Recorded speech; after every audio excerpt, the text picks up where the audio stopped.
Dans cette vidéo, je vais t'expliquer exactement ce que tu vas devoir mettre en place pour pouvoir perdre 10 kg de graisse tout en maximisant tes gains musculaires sans régime et sans perdre ton temps à la salle et tout ça en 12 semaines. Donc si aujourd'hui tu es passionné de musculation, que tu as envie de perdre du gras, que tu as envie d'avoir les abdos plus dessinés, les muscles plus dessinés de façon générale, mais qu'actuellement tu stagnes, tu es bloqué, tu sais plus ce que tu dois mettre en place au niveau de l'entraînement, tu as déjà essayé plein de trucs au niveau de la nutrition, mais tu n'arrives plus vraiment à avancer et tu es presque même à deux doigts d'abandonner. Donc reste bien jusqu'à la fin de cette vidéo parce que grâce à celle-ci, tu vas savoir exactement la méthode que tu dois mettre en place pour atteindre cet objectif. Donc ici, voilà, comme je te le dis, je vais t'expliquer comment tu vas pouvoir perdre 10 kg de graisse tout en maximisant tes gains musculaires en l'espace de 12 semaines.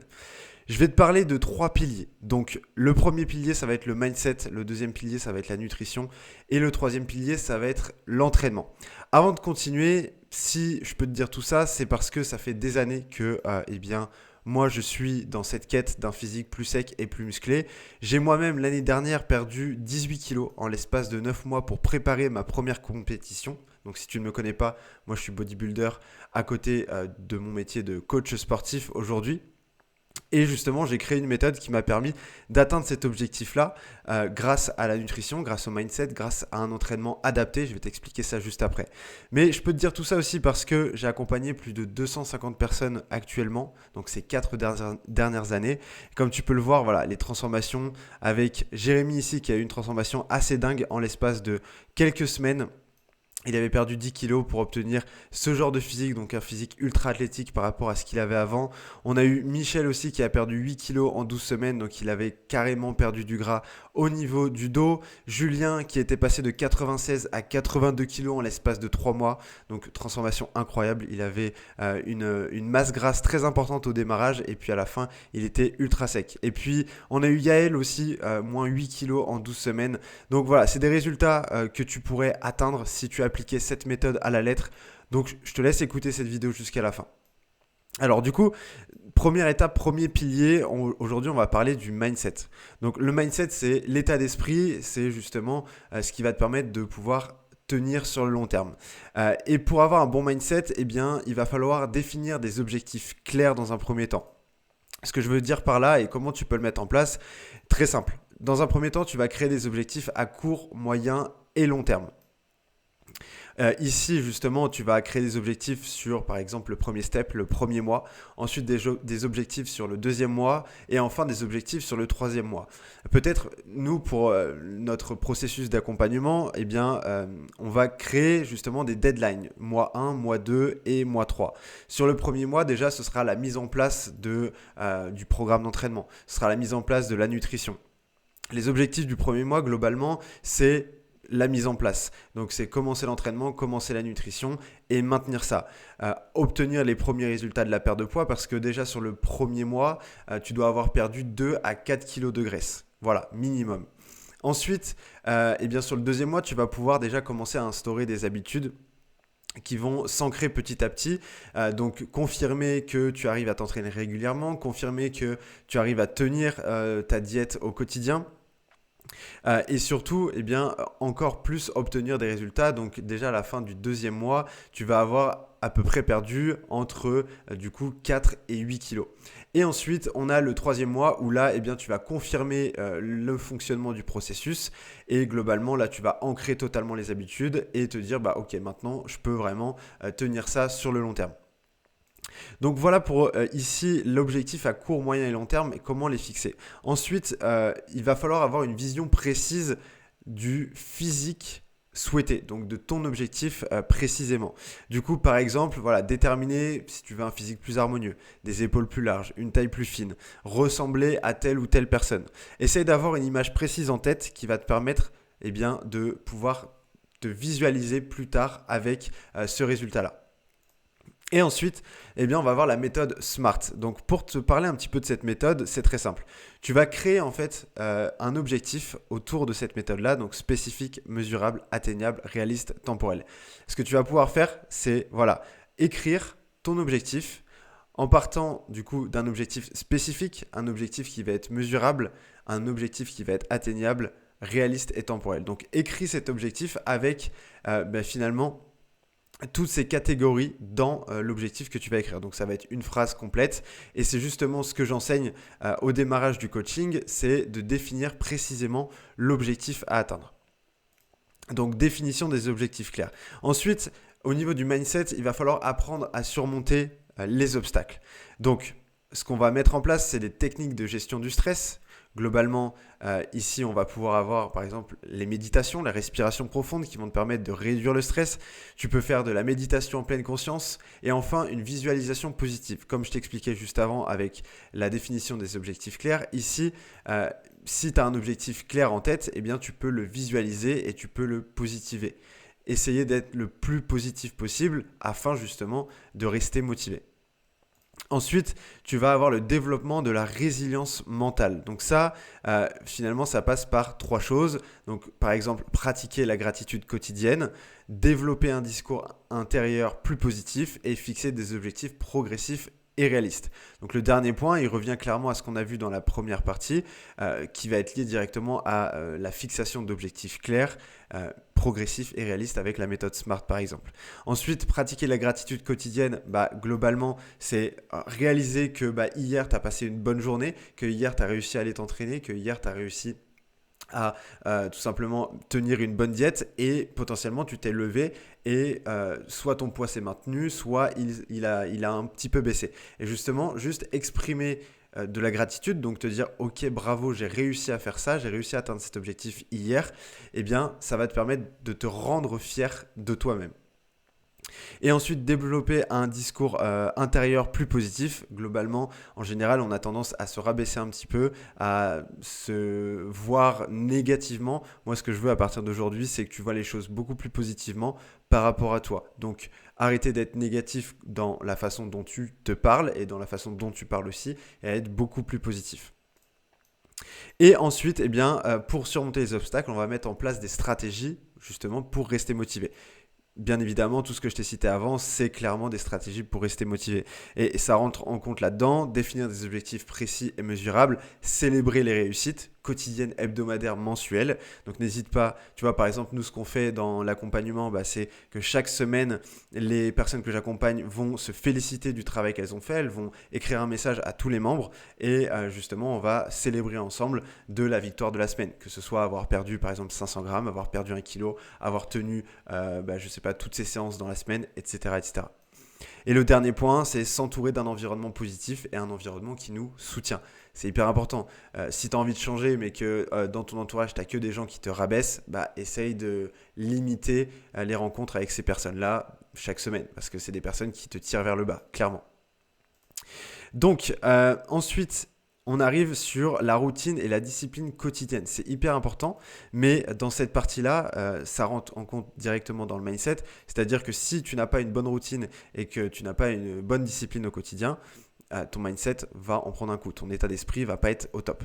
Du coup, pour t'aider à faire ça, je t'invite à faire une liste d'habitudes. Donc, dans la liste d'habitudes, tu vas peut-être créer de nouvelles habitudes et changer tes habitudes. Donc, dans créer des nouvelles habitudes, tu vas, par exemple, prendre de l'avance sur tes priorités. C'est très, très important. Mais globalement, tu sais ce que tu dois faire, mais des fois, tu prends du retard sur ça. Je ne sais pas, par exemple, préparer tes repas. Ça, c'est un truc qui doit être fait en avance. Sinon, tu risques de ne pas pouvoir suivre ta diète correctement ou tu risques de louper un repas. Voilà, tout simplement. Donc, par exemple, prépare tes repas à l'avance. Voilà, c'est une priorité de bien manger, d'avoir ses repas au quotidien, donc prépare-les à l'avance. Prendre de l'avance sur tes priorités. Ensuite, de nouvelles habitudes, ça peut être marcher, bouger, augmenter son NEAT. Globalement, il y a trop de personnes aujourd'hui qui ont du mal à perdre du gras parce qu'ils ne bougent pas assez au quotidien. Donc, essaye d'instaurer cette nouvelle habitude-là, par exemple. Ensuite, un autre exemple de nouvelles habitudes, c'est peut-être manger 4 repas par jour. Au lieu de manger que 2 repas, de sauter le repas du matin ou même de sauter un repas dans la journée de façon très hasardeuse, essaye vraiment de t'instaurer cette habitude-là de toujours manger 4 repas par jour avec bien évidemment le bon total de calories à la fin de la journée. On s'entend là-dessus. Ensuite, peut-être qu'il va falloir changer des habitudes. Donc peut-être qu'aujourd'hui tu as des mauvaises habitudes, comme par exemple l'habitude du niveau d'activité qui est pas bon. Le week-end tu restes constamment devant la télé, tu ne bouges pas trop et c'est ça finalement qui te fait prendre du gras. Peut-être qu'au travail bah, tu passes de 8h à 18h assis au bureau et tu ne bouges absolument pas. Peut-être que dès que tu as une pause de 30 minutes, bah, n'hésite pas à aller marcher, à aller faire un petit tour, plutôt que de rester au bureau à scroller sur ton téléphone. Euh, Changer les habitudes, ça va être par exemple aussi éviter l'ascenseur. Je sais qu'il y en a beaucoup qui veulent se faciliter la tâche et qui justement prennent l'ascenseur au lieu de l'escalier. C'est une petite habitude qui va grandement tout changer au niveau de ta perte de gras. Ensuite, eh bien, dans ta discipline, c'est clairement créer un planning réaliste. Donc, tu vas, à partir d'aujourd'hui, structurer ton planning pour faire ce qu'il faut. Donc, du matin jusqu'au soir, il faut que tu notes exactement quand est-ce que tu manges, quand est-ce que tu t'entraînes, quand est-ce que tu fais tes courses, quand est-ce que tu prépares tes repas, quand est-ce que tu vas peut-être faire ton bilan pour ton coach, par exemple. Donc voilà, c'est créer un planning qui te permette de faire ce qu'il faut au quotidien. Et ensuite, le dernier point, ça c'est une question, c'est un point qui va être très pratique, c'est faire une liste de priorités. Tu vois, juste au-dessus, je te parlais de prioriser ce que tu fais, ou en tout cas de prendre de l'avance sur tes priorités. Eh bien, fais une liste de priorités. Qu'est-ce qui doit être mis en priorité pour atteindre ton objectif? Si aujourd'hui ton objectif c'est ultra important pour toi, eh bien ce que tu fais dans la journée, ça doit être en priorité les actions qui vont te permettre d'atteindre cet objectif. Donc par exemple, voilà, je remets les courses encore sur la table, mais faire ces courses une fois par semaine doit être de l'ordre d'une priorité. Aller t'entraîner doit être une priorité. S'organiser pour bien manger doit être une priorité. Donc voilà, fais une liste des priorités. Je ne vais pas l'inventer pour toi, mais fais une liste, c'est très important. Ensuite, on va passer directement à la partie nutrition. Donc j'espère que c'est clair jusqu'à maintenant. Si des fois tu as des questions et des incompréhensions dans tout ça, n'hésite pas à le mettre dans les commentaires. Partie nutrition. Donc première étape, gestion des macronutriments. Deuxième étape, flexibilité alimentaire. Troisième étape, suivi et ajustement des calories. Donc pour t'expliquer un petit peu la gestion des macronutriments, dans un premier temps, il va falloir que tu comprennes comment ajuster tes protéines, tes glucides et tes lipides. Donc, on va dire dans un détail un peu plus avancé, les protéines doivent être apportées de l'ordre de 2 grammes par kilogramme de poids de corps par jour. Les lipides, 1 gramme par kilogramme de poids de corps par jour. Et les glucides, c'est le reste des calories que tu dois manger au quotidien. Donc globalement, le but déjà dans un premier temps, c'est de connaître tes besoins énergétiques. Donc apprends à les calculer. Et c'est tout ce qu'on fait dans l'accompagnement. Et à partir de là, eh bien, tu vas tout simplement intégrer les protéines, donc l'apport calorique pour des protéines, l'apport calorique pour les lipides, et le nombre de calories restant sera le nombre de calories de glucides que tu dois apporter. Petit détail par rapport à ça, c'est très important ici de prendre en compte les quantités de calories, les quantités de macronutriments pour le poids de corps idéal, pour ton poids de corps idéal, pour le poids de corps que tu vas atteindre. Donc globalement, tu ne vas pas calculer le nombre de protéines qu'il te faut par jour par rapport au poids que tu fais actuellement. Voilà, à moins que tu veuilles prendre du poids, ça peut être cohérent. Mais si tu veux perdre du gras, aujourd'hui, tu vas peut-être devoir perdre 10 kilos. Eh bien, il faut que tu comptes ton apport en protéines par rapport au poids que tu vas perdre. Donc, au moins 10 kilos. OK ? Voilà à peu près pour l'ajustement des protéines et des glucides et des lipides. Et donc ensuite, on va voir la méthode du carb shifting. Donc globalement, la méthode de carb shifting, pour faire très court, c'est un jour haut, un jour bas et clairement une bonne gestion des glucides. Le jour haut va te permettre d'avoir justement assez de glucides dans la journée pour bien t'entraîner, pour avoir des séances bien intenses. Et le jour bas va permettre justement de réduire les calories parce que tu vas pas t'entraîner, tu vas réduire ta dépense au quotidien. Donc tout ça, ça va être géré avec les glucides. Donc globalement, tu vas juste ajuster en fait les glucides sur les jours hauts et ajuster les glucides sur les jours bas. Voilà, aussi simple que ça. Ensuite, on va voir l'importance des fibres et de l'hydratation. Donc, ce qu'il faut, c'est apporter 10 à 15 grammes de fibres par jour pour 1000 calories. Donc, globalement, tu dois apporter, si tu devais apporter 2000 calories dans ta journée, tu dois apporter une trentaine de grammes de fibres par jour. Et ensuite, quelque chose qui va ralentir drastiquement ta perte de gras, c'est le fait de ne pas boire suffisamment. Donc peut-être que toi, aujourd'hui, tu bois 1 litre d'eau. Peut-être que tu ne sais même pas combien de litres tu bois par jour. Moi, je te conseille clairement de boire autour de, environ 2,5 litres d'eau par jour. Ok ? Donc essaye de quantifier ça. Achète-toi ou prends une bouteille d'eau tous les jours avec toi pour la remplir 2 à 3 fois dans la journée. Voilà, pour être sûr de boire au moins 2 litres, voire 3 litres d'eau dans la journée. Ensuite, on va voir la flexibilité alimentaire qui rentre en compte clairement avec des objectifs qui vont être long-termistes. C'est très important. Si tu n'es pas flexible et que tu gardes quelque chose de très strict, tu risques de ralentir ou en tout cas d'abandonner au bout d'un moment. Donc, ce qu'il va falloir pour arriver à une certaine flexibilité alimentaire, c'est créer des repas flexibles. Ça, c'est clairement ce que je propose dans l'accompagnement aussi. Quand tu rentres dans l'accompagnement, je te crée une semaine de recettes complètes avec le bon apport calorique et avec des recettes qui vont être ultra variées pour te permettre d'avoir un maximum de flexibilité. Donc, je t'invite à le faire de ton côté si ce n'est pas déjà fait. Ensuite, il va falloir que tu fasses le bon choix alimentaire. Le bon choix alimentaire, c'est les choix alimentaires qui te conviennent, qui te correspondent, ceux que justement tu apprécies. L'adhérence est la clé pour obtenir de très très bons résultats. Et ensuite, on va voir la gestion des tentations et des écarts. Donc les écarts, tu as le droit. C'est pas grave de faire des écarts. Si 80% du temps, 80-90% du temps, tu respectes tout ce que tu dois faire, les 20 autres pourcents, les 10 à 20 autres pourcents, ils vont pas changer grand-chose. Donc tu as le droit. Maintenant, il va falloir quand même gérer la tentation. C'est sûr que, comme on l'a dit tout à l'heure dans la partie mindset, si tu t'entoures d'un environnement qui est très nocif pour toi et par exemple qui amène beaucoup de tentations, ça peut être compliqué. Donc n'hésite pas à parler de ton projet autour de toi, peut-être avec les personnes avec qui tu vis, pour leur dire, bah voilà, ce serait bien que soit on fait les choses ensemble, soit tu essaies de comprendre un peu mon process d'évolution et tu essaies de moins me tenter. Voilà, un exemple concret pour ma part, quand j'étais dans ma prépa, à la fin de ma prépa, c'était très compliqué de voir mon entourage manger ce qu'il voulait, etc. Parce que forcément, toi, à la fin, surtout en préparation pour une compétition, tu rentres dans une étape où tu manges très très peu et ça commence à être très compliqué. Toi, tu vas pas aller forcément aussi loin, mais essaye justement de t'entourer de bonnes personnes qui vont te tirer vers le haut et qui vont éviter les tentations, par exemple. Et ensuite, le dernier point par rapport à la nutrition, c'est la chose peut-être la plus importante, c'est un bon suivi et un bon ajustement des calories. Donc, déjà, tu vas suivre ta progression, ça c'est hyper important. Tu vas te peser, tu vas prendre tes mensurations et tu vas analyser les données.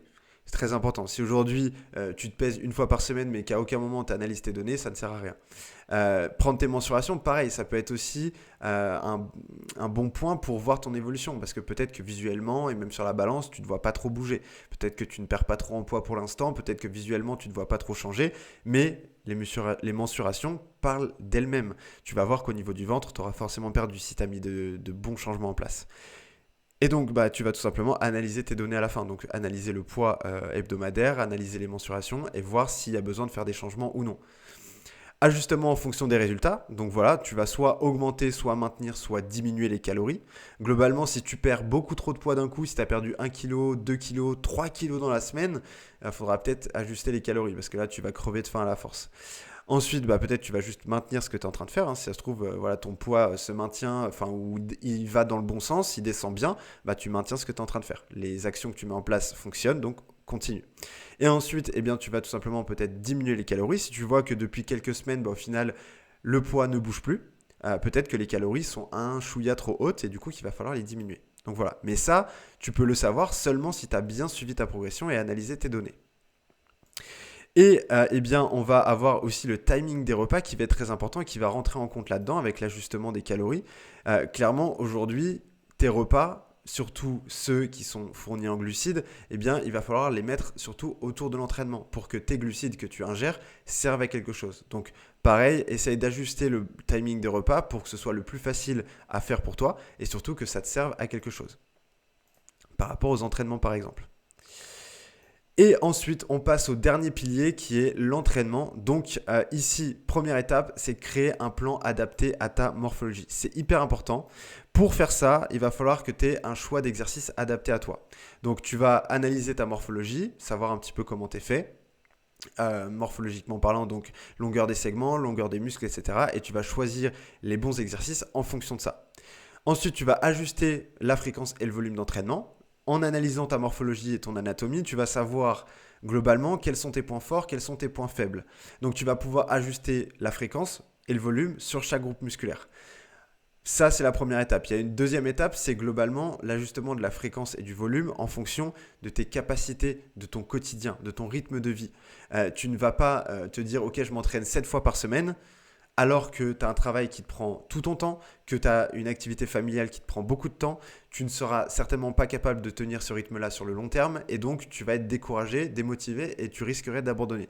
Donc essaye de mettre une fréquence d'entraînement qui soit adaptée à ton rythme de vie, à ton quotidien. Ça peut être 3 fois, 4 fois, 5 fois dans la semaine. Peu importe, mais adapte-le à toi, à ton rythme de vie actuel. Et donc le dernier point qui rentre bien évidemment dans le choix des exercices adaptés, c'est d'analyser ta morphologie. Voilà. Ensuite, ce qu'il va falloir mettre en place, c'est un suivi des séances. Donc, tu vas utiliser un journal d'entraînement. Exemple ici, voilà, ce journal d'entraînement, par exemple, que j'ai confectionné pour une des personnes que j'accompagne. Globalement, ici, tu vas à chaque fois rentrer les exercices, le nombre de séries que tu fais, l'intensité que tu vas y mettre. Donc, tu vas mettre aussi le nombre de reps que tu dois faire, le tempo. Et à chaque fois, tu vas tout noter pour la série 1, 2 et 3. Tu vas noter exactement combien de répétitions tu fais et avec quelle charge tu fais ça. Ok ? Ça, c'est très important. Je sais que vous sous-estimez très souvent l'intérêt du journal d'entraînement, mais il est hyper important pour justement bien suivre ses progrès. Donc, globalement, grâce à ce journal d'entraînement, tu vas pouvoir évaluer tes progrès de façon hebdomadaire. Donc, une fois par semaine, tu vas revenir sur tes tableaux et voir un petit peu comment tu évolues en termes de charge, d'intensité, etc., etc. Et à la fin, en même temps que tout ça, tu vas pouvoir mettre en place des microcycles d'intensité. C'est-à-dire que tu vas pouvoir élever l'intensité petit à petit, peut-être la maintenir pendant une certaine période, la rediminuer par la suite, et ainsi de suite. On va voir ça avec le dernier point. Ici, avec les phases, par exemple, de deload, donc intégration de phase de deload. Ça rentre en compte avec la mise en place de microcycles d'intensité, où des fois, tu vas te rendre compte qu'au final, tu as accumulé pas mal de fatigue et que ça peut être intéressant de faire un deload, par exemple. Ici, au niveau de la périodisation de l'entraînement, tu peux aussi avoir une optimisation des focus de travail sous forme de cycle. C'est-à-dire que voilà, avec l'analyse morphologique, tu as identifié que par exemple ton dos était un point faible et donc sur le premier cycle, par exemple, tu vas pouvoir te concentrer essentiellement sur le travail des dorsaux. Ça peut être ça l'idée. Et dernier point, tu peux faire une évolution du nombre de séries et de répétitions. Ça, c'est hyper important. Globalement, tu ne vas pas forcément toujours garder le même nombre de reps, toujours garder le même nombre de séries. Donc, tu peux essayer de les varier de semaine en semaine pour justement augmenter l'intensité, faire différer le travail au niveau de la congestion, justement du volume musculaire, etc., etc. Donc voilà, ça peut être ça l'idée en fonction de tes points forts et tes points faibles. Donc voilà, on est passé à peu près sur toute la méthode. J'espère que c'est clair pour toi. Si tu as des questions bien évidemment par rapport à cette méthode-là, n'hésite pas à me le dire dans les commentaires. Et puis surtout, rejoins-moi sur Instagram. Tous les jours, je poste du contenu pour t'aider à 100% justement à atteindre cet objectif-là. Et puis on pourra discuter aussi plus personnellement de ta situation pour que justement à la fin, tu puisses obtenir ce genre de résultat. Si toi vraiment aujourd'hui tu es bloqué dans ta progression, sache qu'en l'espace de 12 semaines, on peut vraiment débloquer ça tout simplement grâce à cette méthode. Donc tout ce que je t'ai expliqué là, c'est ce que j'enseigne dans mon accompagnement et c'est ce qu'on met en place durant les 12 semaines. Donc voilà, je te laisse venir directement sur Instagram. J'espère que cette vidéo t'a plu. En tout cas, moi je te souhaite une très bonne journée ou une bonne soirée et puis on se dit à très vite dans la prochaine vidéo.